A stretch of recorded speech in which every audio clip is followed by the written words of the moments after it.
bel bonjour, hello, hola. Bonjour Caribbean people de la diaspora. Merci à vous de suivre Caraïbes News. Durant les semaines à venir, on aura deux petites attentions pour vous que nous vous révélerons en temps et en heure. Voici notre sélection des faits d'actualité dans la région Caraïbe sur les 15 derniers jours. En Hawaï. Toute la Caraïbe. La Caribbean Tourism Organization présente à la Caribbean Week à New York. La Caribbean Tourism Organization, CTO, célébrera son 35e anniversaire lors de la Caribbean Week à New York du 16 au 21 juin 2024. Cet événement mettra en avant l'avenir de l'aviation dans les Caraïbes en mettant l'accent sur l'innovation et la connectivité. Un forum sur le transport aérien dans les Caraïbes sera organisé pour discuter des défis et des opportunités dans le secteur de l'aviation. L'objectif principal est d'améliorer la connectivité et l'accès aux destinations des Caraïbes. En plus du forum, la semaine comprendra un symposium sur le marketing touristique, les Caribbean Media Awards et des sessions sur l'intelligence artificielle, la communication de crise et le marketing culturel. Afrique Caraïbes, un partenariat qui promeut la réinsertion par la littérature audio.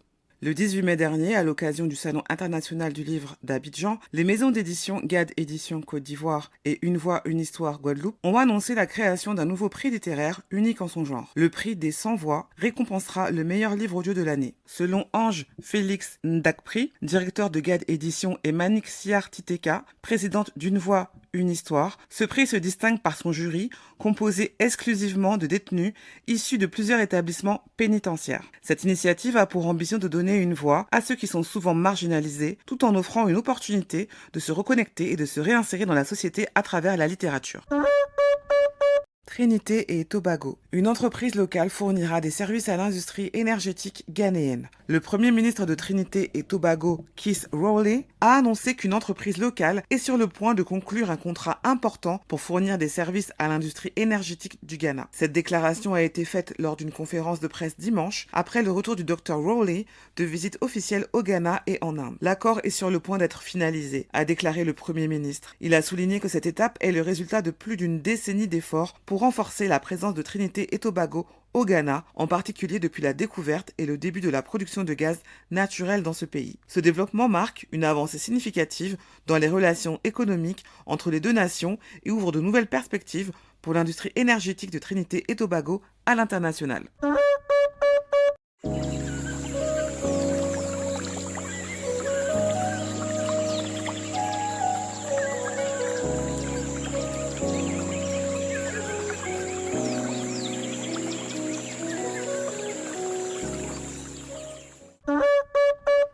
L'UWI et l'Université du Botswana signent un accord de collaboration. L'Université du Botswana, UB, et l'Université des West Indies, UWI, en Jamaïque, ont signé un accord de collaboration visant à renforcer la coopération en matière d'enseignement et de recherche. L'accord, qui fait suite à la visite d'une délégation de l'UB conduite par le vice-chancelier, le professeur David Norris, porte sur la recherche, la gouvernance, les échanges d'étudiants et de personnel et l'enseignement. Les dirigeants de l'UB et de l'UWI, dont le provice-chancellor, le professeur Denzel A. Williams, ont discuté des défis communs à relever et de la promotion de partenariats dans les domaines des médias, des études culturelles, du tourisme et du développement du sport. L'accord quinquennal vise à renforcer les liens et à explorer de nouvelles opportunités dans divers domaines. Sainte-Lucie, rationnement de l'eau en raison d'une longue période de sécheresse. Sainte-Lucie a mis en place des mesures de rationnement de l'eau en raison d'une période de sécheresse prolongée, marquant ainsi la 4e situation d'urgence liée à l'eau en 10 ans. Le gouvernement a approuvé des sanctions en cas de violation de ces mesures, notamment des amendes d'au moins 3 000 $ caribéens ou 6 mois d'emprisonnement avec des amendes journalières supplémentaires en cas de violation continue. Zita George Leslie, PDG de la Water and Sewerage Company Inc., WASCO, a exhorté les consommateurs à limiter l'utilisation de l'eau potable aux activités essentielles telles que le maintien de la vie humaine et des animaux domestiques et le maintien de l'hygiène. Les restrictions concernant l'utilisation de l'eau potable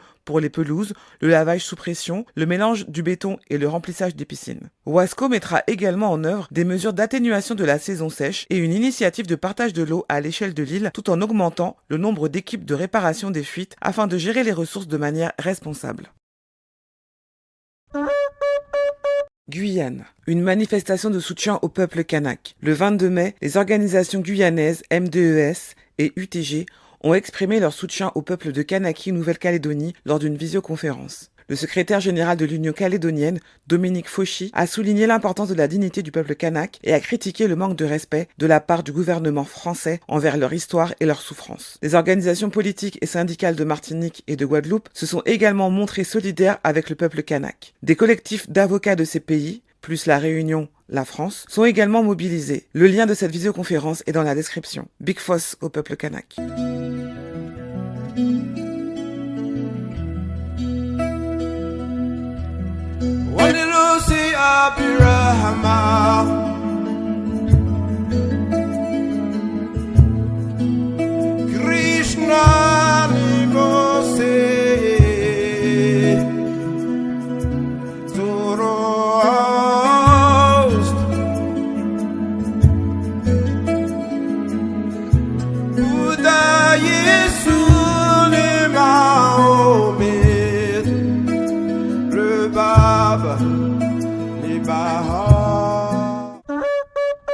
Retrouvez le lien vers le média source de chaque information mentionnée ici dans la description de cette vidéo. Dites-nous ce que vous pensez des sujets abordés dans cette édition. Donnez-nous votre avis sur Caraïbes News de manière générale. On vous lira et on vous répondra. Et puis, n'oubliez pas que durant les semaines à venir, on vous prépare quelques petites attentions. On va vous révéler tout ça très bientôt. Mais en attendant, restez connectés.